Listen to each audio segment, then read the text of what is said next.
Did you see Chris Brown at his most recent concert? What happened? Oh, no, nothing. Basically just a fan. Oh, I saw that.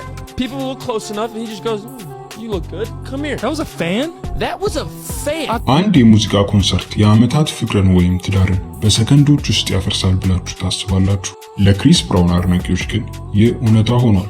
ክሪስ ብራውን በዓለም ዙሪያ በሚያደርጋቸው ኮንሰርቶች ላይ ቴክ ዩ ዳውን የተሰኘውን ዘፈን በሚጫወትበት ወቅት አንዲት ሴት በመድረክ ላይ በመጋበዝ በሚሰጠው እጅግ በጣም የወሲብ ስሜት ቀስቃሽ የላብ ዳንስ በርካታ ሰዎች መነጋገር ያደርጓል። ነገር ግን ታሪኩ መድረክ ላይ ብቻ አላበቃም። በርካታ ሴቶች የፍቅር ህይወታቸውና ትዳር ምስቅልቅሉን አውጥቶታል። ዛሬ በዚህ ቪዲዮ በዚሁ ምክንያት ስማቸው ገኖ የወጣውንና ህይወታቸው የተቀየረውን ሴቶች ታሪክ እነግራችኋለሁ።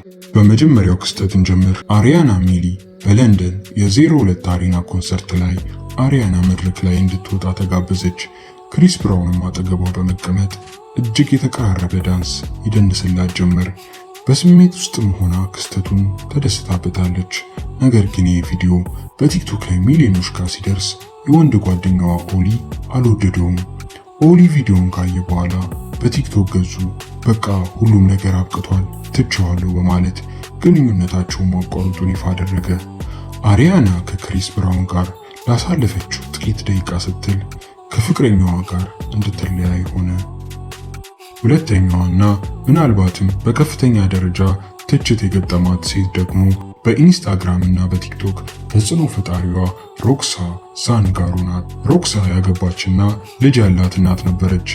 በኮንሰርቱ ላይ መድረክ ላይ ወጥታ ከክሪስ ብራውን ጋር ያደረገችው እንቅስቃሴ በማህበራዊ ሚዲያ ተከታዮቿ ማስቆጣት ብቻ ሳይሆን ከባሏ ጋር ከፍተኛ ውዝግብ ውስጥ ጥሏታል።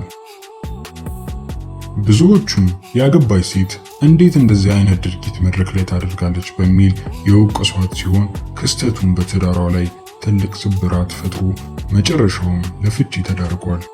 በተመሳሳይ መልኩ እንደ አሌክስ ያሉ ሌሎች አድናቂዎች መድረክ ላይ በመውጣታቸውና እንቅስቃሴውን ከክሪስ ብራውን ጋር በማድረጋቸው ምክንያት ከፍቅረኞቻቸው ጋር ጥልቅ የሆነ ጥል ውስጥ ገብተዋል። ለአንዳንዶቹ ይሄ በቀላሉ የማይረሳ ምሽት ትዝታ ቢሆንም ለብዙዎቹ ግን ከባድ ዋጋ ያስከፈለ ውሳኔ ሆኖ አልፏል። እንግዲህ የክሪስ ብራውን ትርኢት አሁንም ቢሆን በየከተማው አከራካሪነቱን ቀጥሏል። አንዳንዶች ዝም ብሎ መዝናናትና ሙዚቃ አካል ነው ሲሉ፣ ሌሎች ደግሞ ለፍቅረኛና ለትዳር አጋር አለማክበር ነው በማለት ይከራከራሉ። እናንተስ ምን ታስባላችሁ? ፍቅረኛችሁ ወይም የትዳር አጋራችሁ መድረክ ላይ ወጥታ ከሚወዱት ድምፃዊ ጋር እንደዚህ አይነት ዳንስ ብትጨፍር ይቅር ትሉታላችሁ ወይስ ትለያያላችሁ? አስተያየታችሁን በኮሜንት ላይ ጻፉልኝ። ቪዲዮን ከወደዳችሁት ላይክ በማድረግ አትርሱ። ቪዲዮ እንዲደርሳችሁ ቻናላችንን ሰብስክራይብ በማድረግ የደወል ምልክቷን ይጫኑ። ስለተከታተላችሁ እናመሰግናለን።